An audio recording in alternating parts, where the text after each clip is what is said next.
Do not, I repeat, do not call the police. Now on Denver 7 at 7 a.m. on Local 3, a video aimed at bridging gaps and creating change is causing a stir. Why Denver parents are speaking out about one school's approach to an important issue.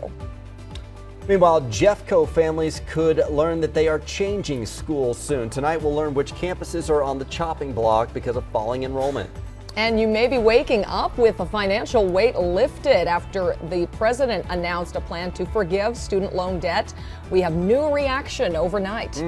What are you going to do with the extra $10,000? My brother waited to this moment, paid off all his debt except for $10,000, just waiting for this. So played it perfectly. You know, yeah. Some people getting this relief, Hopefully you're having a great start to your Thursday. Thanks for joining us. I'm Brian Sanders. And I'm Nicole Brady. Lisa Hidalgo is getting us started with a nice look outside this morning. Lisa, we could get a little bit of rain too, though. We could. Beautiful right now, though. You can see from our Westminster camera, we're going to be under a mostly sunny sky here to kick off the day. Plenty of sunshine early on. Take a look at the emoji cast. Near 70 here by about 9 o'clock. We'll be in the low to mid 80s by noon and then low to mid 80s again by 5 o'clock. Briefly hitting highs near 90. And then you'll notice highs up and down the Front Range. Nice. Castle Rock and Parker, low to mid 80s. We will see a better chance for a few thunderstorms and showers here this afternoon. Scattered storms west of Denver, first here by early afternoon, and then we're going to see a chance of that rolling east. So a chance of storms today and tomorrow. Looks pretty good, though, for the weekend. On Saturday, we'll see some nice weather for the Broncos game. We'll take a closer look at that on the Super 7 Day coming up. Speaking of closer look, we'll take a closer look at this serious crash down on the south side of town. State Patrol telling me now 4 people were hurt seriously in this crash on northbound Parker Road here at Orchard. It remains closed down back here at Fair Place. Take a look from the camera there and you're zooming in. So this is the RTD bus. The RTD bus was going southbound on Parker Road here at Orchard. And it looks like somebody was crossing over and then obviously they had T-boned right here. And so there were people that were hurt in this car. Another person was hurt. So 4 people to the hospital. I have no information about how the bus driver was doing or how many other people on the bus there were here at this crash. So right now all traffic is being diverted, as you can see on the map, on the northbound side here at Fair Place going up to Orchard. Obviously Buckley can get you around it too, so we will have those delays for some time. The other big delay is southbound I-25 with a crash at 58th. That's joining the big traffic jam up to the north, so really from 120th to 58th, heavy stop and go traffic. Well, today is the day parents in Jeffco will find out, will their school be on the list? Yeah, the district will unveil recommendations for which elementary schools to close or consolidate because of low enrollment.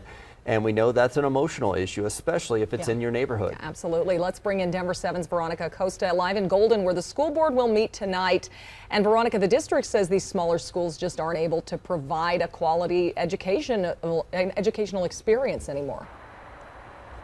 And this is a spot where parents might get the news that while they've been expecting, as you two mentioned, no mom or dad really wants to hear. And here is the reality of this whole thing, you guys. Jeffco schools, they have building space for 96,000 students, but right now they only have about 69,000. And really this is because of declining enrollment. It has been happening for years within Jeffco, specifically since 2001. We're talking about more than 20 years, and that's because of things like declining birth rates, the pandemic, and then there's families who've just picked up and moved because of costs. Now, this is a tough decision for officials and one they say they just kind of have to make right now. So just to give you a little better context, we know that at least 49 elementary schools within the Jeffco Public County School District, they have a student population under 250, or they're utilizing less than 60% of their building. But choosing which schools to recommend for closure, that was very much more than just those numbers. The district's chief of strategy told us it's kind of like figuring out this really difficult puzzle. There's just a lot of factors and things to figure out about proximity of schools and places where we can, provide the best possible experiences for our students. So we looked at a lot of things. Ultimately, our goal is sustainable elementary schools. And our hope is, and sometimes when we're able to combine 2 school communities, we are able to really strengthen and sustain one school for that community, hopefully for the long term. And this is really important to add. It might give some parents who are watching this morning maybe just a little bit of solace. If it ends up that your student's elementary school is closed, just know that with the exception of 2 schools, Conifer and Evergreen, every elementary school is roughly 1.3 miles away from each other. So it's not like your student is going to have to travel across the county or across the district to get to their new school. Also know that that list that's coming out during today's meeting, that's just kind of like the first draft. The final list is going to come out sometime in November, and depending on what schools close, those won't close until next year, so no time this year. We're in Golden this morning. I'm Veronica Acosta, Denver 7. Still a tough decision to hear today. And I talked with the superintendent about this just before the school year started. She said at these smaller schools, they just can't provide the same experiences they can at a more full school.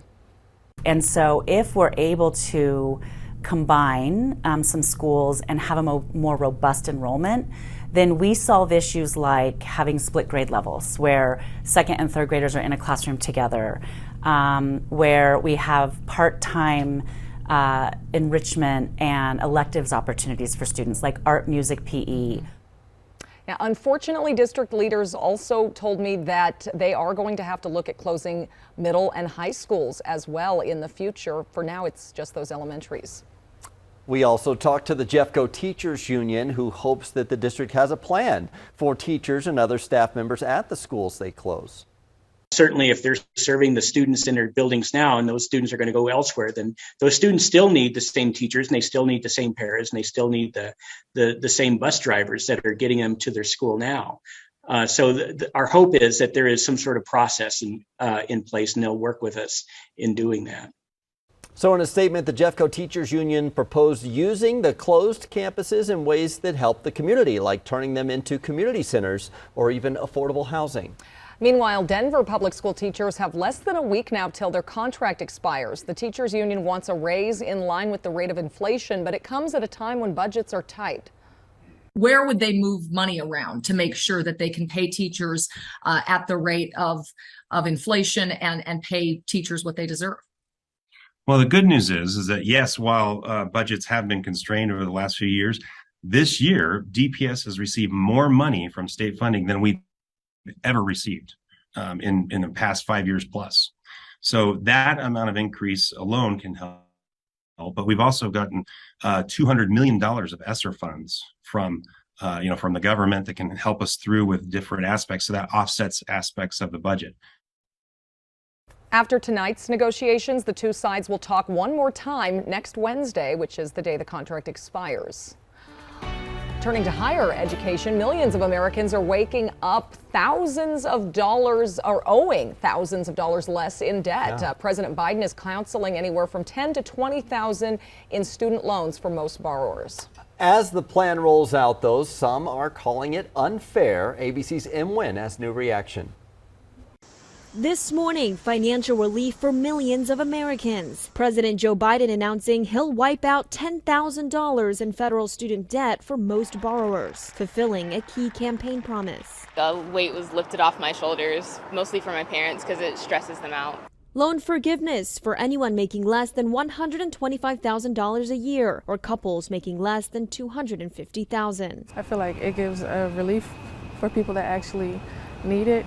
Biden also canceling up to $20,000 for recipients of Pell Grants, a move the NAACP is praising. There's still more to be done, but this is a great step in the right direction. But not everyone is on board. Why forgive loans that someone is knowingly, they're signing something saying that I'm taking on this debt, I'm responsible for this debt, and then complain after they pick a job that doesn't pay their debt.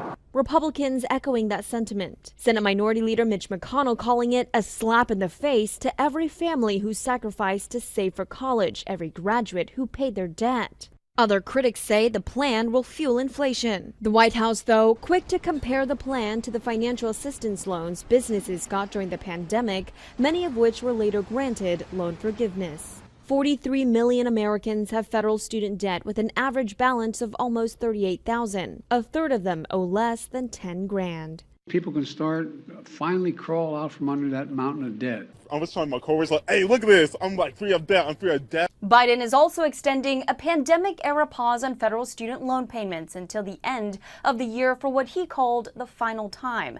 As for student loan forgiveness, those interested should keep an eye out on the federal student aid website. M. Wynn, ABC News, Washington. Meanwhile, Colorado leaders have mixed reviews on canceling student loan debt. Republican State Senator Paul Lundeen worries about what it will mean for the economy and even future generations, and about how it will affect the value of the American dollar, since the federal government won't be getting hundreds of billions of dollars from borrowers now. And this, I think, tragically, as kind-hearted as it seems, is going to feed into that inflationary spiral. It makes all of our dollars, the dollars in your paycheck, are going to be worth less next month than they were this month. And they will be worth even less 2 months from now. Although Democratic Congressman Ed Perlmutter doesn't buy that argument. If anything, he thinks it could strengthen the economy. I was a bankruptcy lawyer for a long time before I got elected to Congress. And there is some loss to the nation, but I think it's made up for and then some by the investment that people will make. So he would like to see Congress take even more action so future generations aren't saddled with this type of debt. Well, we are following a developing disaster in Mississippi. Take a look at these images. Heavy thunderstorms, flash flooding, and power outages have closed schools. Flooding in other parts of the state led to falling trees, even water rescues, including at a senior living center. Yeah, the extreme influx of moisture has been moving across the South over the last several days. We showed it to you in Texas and Louisiana. Here in Mississippi, you see the flooding in Canton.